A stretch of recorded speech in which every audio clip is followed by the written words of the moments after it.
estaremos conversando con Iván Ojeda, director del Instituto Nacional de Estadística.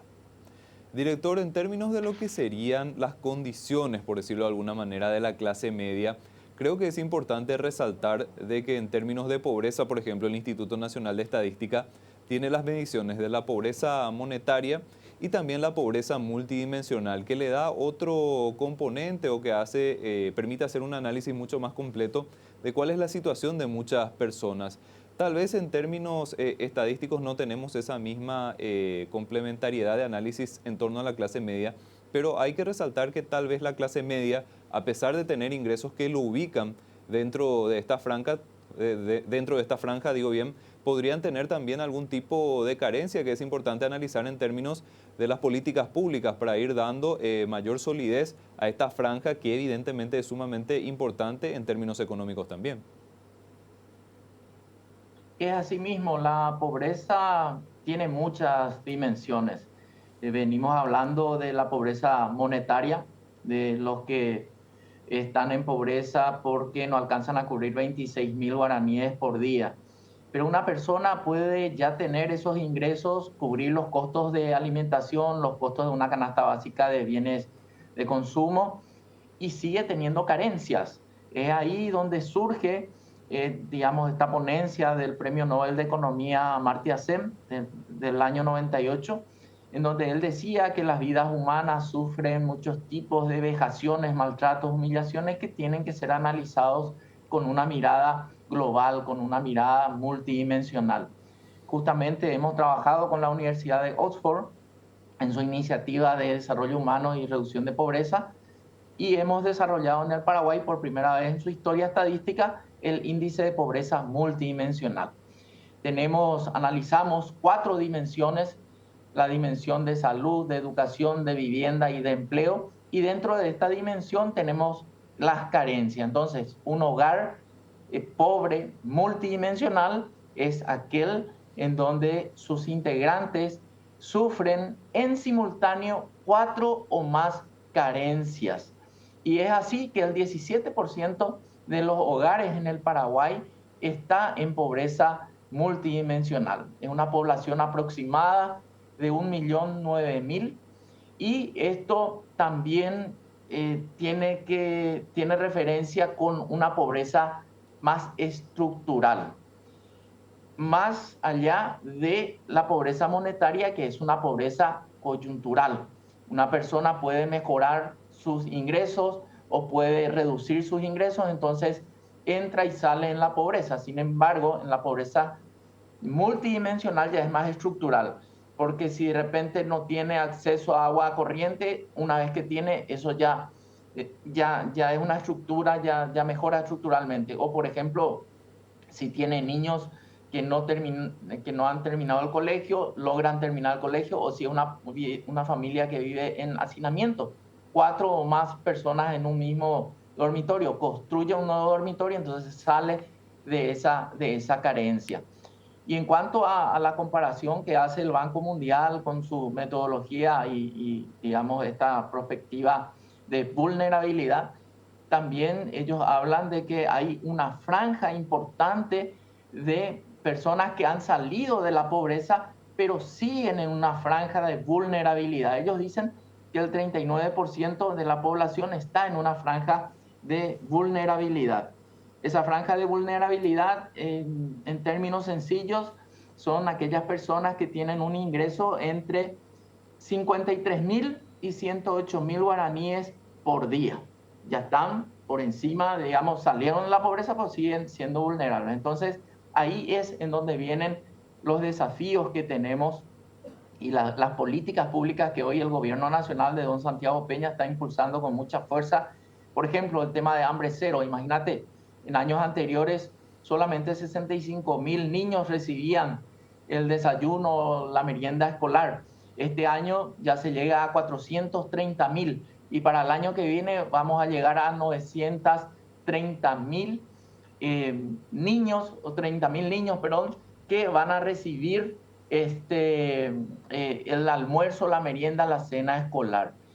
Y también se apunta a dinamizar la economía en esas áreas porque se pretende que los proveedores sean también de la zona. Entonces, esto debería también impactar en la medición de la pobreza, ¿verdad? Porque vamos a mejorar no solamente la nutrición de los niños van a aprender a comer mejor y también van a tener una reducción o un ahorro y un ingreso en cuanto a las familias y por supuesto el contexto económico de las áreas en donde llegue este proyecto. Otra cuestión que tiene que ver con el capital humano y que tiene que ver también con la generación de empleo de calidad. Lo estamos trabajando con el Ministerio del Trabajo ahora en una encuesta, la primera encuesta oficial de tendencia al mercado laboral. Imagínate, Eduardo, le estamos preguntando a las empresas qué tipo de especialistas o qué tipo de profesiones son los que ellos necesitan contratar. También le estamos preguntando qué tan dispuestos o qué condiciones tienen para invertir en la formación de sus profesionales. Con esto las empresas nos estarán contando también dónde están las potencialidades de la demanda y también el ciudadano que esté buscando trabajo va a conocer en qué se tiene que formar si es que quiere una salida laboral más rápida. Y también, por supuesto, el tema de mitigar los efectos del cambio climático, del clima. El estudio del banco plantea un seguro agropecuario o cuestiones o fórmulas como estas que han sido probadas ya en otros países que pueden ayudar también a contribuir al desarrollo sostenible del Paraguay. Director, en términos de lo que serían los programas de asistencia, el informe del Banco Mundial también refiere de que estos fueron importantes para ir reduciendo la pobreza en Paraguay. Desde el Instituto Nacional de Estadística entiendo que comparten esa conclusión en términos de que estos programas que se establecieron ya hace unos varios años y que fueron ajustándose con el paso del tiempo, fueron efectivamente relevantes para que la pobreza en Paraguay vaya bajando. Es así mismo, para contener y también para bajar. Nosotros monitoreamos, trabajamos, el INE no trabaja solo cuando mide la pobreza. Trabajamos con un comité de pobreza ampliado, en donde participan 13 instituciones públicas, que son las formuladoras e implementadoras de políticas públicas.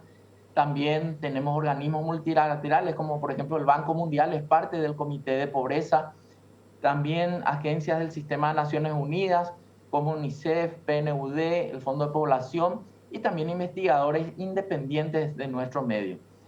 Y en el seno de ese comité nos han pedido medir el impacto que tienen planes, por ejemplo, como Tecoponá o como el tema de adultos mayores.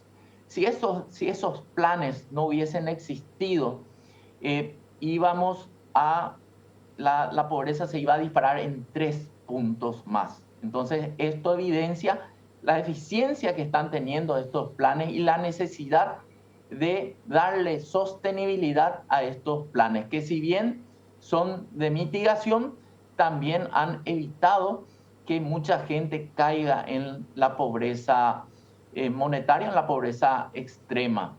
Entonces, así también el Instituto Nacional de Estadística, con este comité ampliado de pobreza y siendo coordinador del Sistema Estadístico Nacional, aporta herramientas científicas para la evaluación de políticas públicas, para validar aquellas que se están haciendo bien y también ver qué se puede mejorar.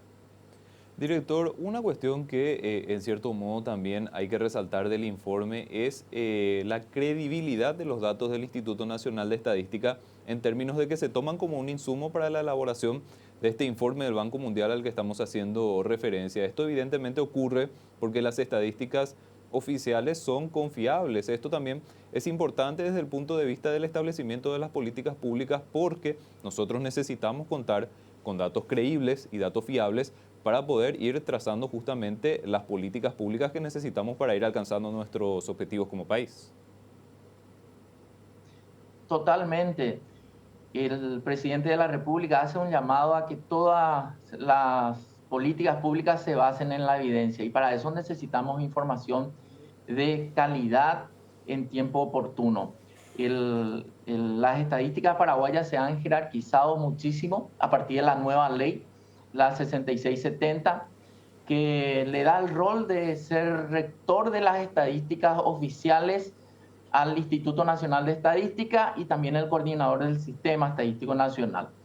Y el Banco Mundial, como muchos organismos, toman los datos generados, producidos y divulgados por el Instituto Nacional de Estadística para también hacer sus análisis y proveer o proponer planes de acciones concretos para la mejora del desarrollo Paraguay. Y es justamente el Banco Mundial hace una evaluación global a los países en cuanto a capacidad estadística. Hay un índice que se llama Índice de Desarrollo Estadístico y justamente le dieron al Paraguay 75,8 puntos de una escala de 0 a 100.